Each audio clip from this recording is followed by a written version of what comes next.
guys? Welcome back to my channel. That feels crazy to say. Like,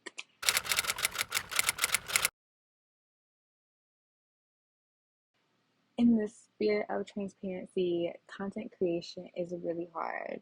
Like, only been here 3 days. I don't know. Yeah. It's only my third day out here. I don't know. Yo. So, like, still trying to figure it out. Still trying to figure out a schedule that works for me. Like, still trying to put myself first and still kind of do what I love and what I'm passionate for. And that is spreading knowledge about mental health. So, today, I think it is really fitting to talk about the critical part of ourselves and how to be nicer, especially in this season. Like, winter is a really hard season for a lot of people, whether it is seasonal depression, whether it's the holidays, whether it's grief around the holidays, whether it's isolation, loneliness. This is a really tough time for a lot of us, right? And so I think it is a perfect time to talk about self compassion and giving yourself grace. We all figuring it out. Nobody has a guidebook to how to figure out life 101. Like, we're all just in this trying our best, and you have to accept that sometimes that's enough, right? Like, sometimes that's enough. So let's just dive right into this. Trigger warning. We are about to activate some uncomfortable feelings. If you get overwhelmed, pause it and come back later. Okay, nice.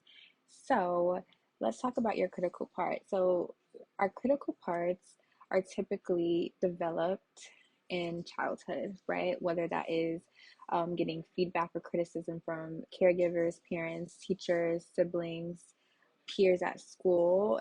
It is developed, it is a learned voice, it is a learned part, right? So what this means is when parents are like, stop crying before I give you something to cry about. Or maybe a friend tells you, like, oh, like, I hate that shirt you have on. That is so ugly, when you were in third grade. Those things get collected and stored by our critical part.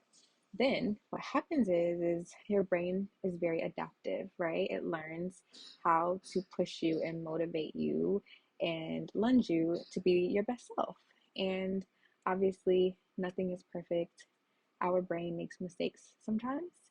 And what that looks like is using these same tactics or these same voices or these same sentences that people used in the past to hurt ourselves, we now use as a motivating factor, right? And so you can want something really, really, really bad. And so you start to be really, really, really mean to yourself in hopes that that propels you into the place that you want to be, right? Let's say you have a job interview coming up and you're like, okay, I have to get this job. This is really important to me.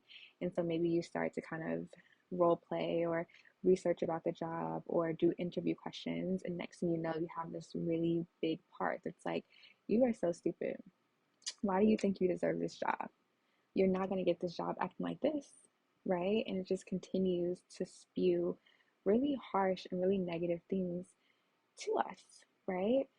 Some people live with a really loud critical part. Nothing they do is without the critical part. With other people, maybe the critical part only comes out in really high stress environments. Either way, let's learn how to make that part step back a little bit. What you want to do is recognize. Recognize when you're being mean to yourself, recognize when you're being like extremely negative and extremely harsh, right? And so that is typically the hardest step because we often have automatic thoughts. And so it's just, as soon as we make a mistake without even thinking about it, like we get a negative self-talk, a negative moment.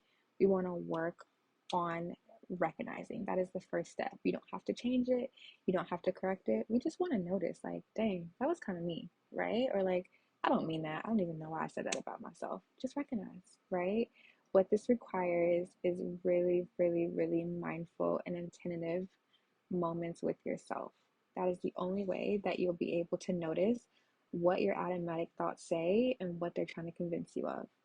Be with yourself, right? Be slow, breathe, be mindful, be intentional. Sit with yourself, whatever that takes for you to recognize, like, oh, that was completely unnecessary. Like, I don't know why I just told myself I was dumb, right? I don't know why I stepped into this room and then automatically started to compare myself to everyone in here. I don't know why I just told myself I don't deserve to be here, because you do, right? And reminding yourself of that. We want to have an inner coach versus an inner critic. Recognized. Secondly, we want to acknowledge, right? So once we are able to recognize, we can then acknowledge what it is, or what are the things that activate our negative parts the most. Maybe this is public speaking. Maybe when we get around a certain group of people, we feel really inferior and it activates our inner critic. Maybe it's just stress, right? We know this now, and we can use this to investigate, which is the next step, right? So recognize, acknowledge, now we're at investigate. This is the work that gets kind of hard and really emotional, right? Because sometimes you can connect your inner critic to your mom, right? Or your dad or your siblings, and you're like, oh, this whole time I thought it was my voice, and really this is my mom's voice repeating things that I've heard for years, right? This can get really tough and this can get really sad. And so this step usually takes a while. This is not a rush. This is not a race. It is okay, right? Healing is something that you have to continuously work through. Nobody is expecting this video to end and for you to be healed, right? Like, it is something you have to constantly take that step towards, and that is okay, right? We're giving ourselves grace in this season. You're fine. The last step, and to me, one of the most important steps, is working to not identify. You do not have to be anything that your negative thoughts are convincing you of, right?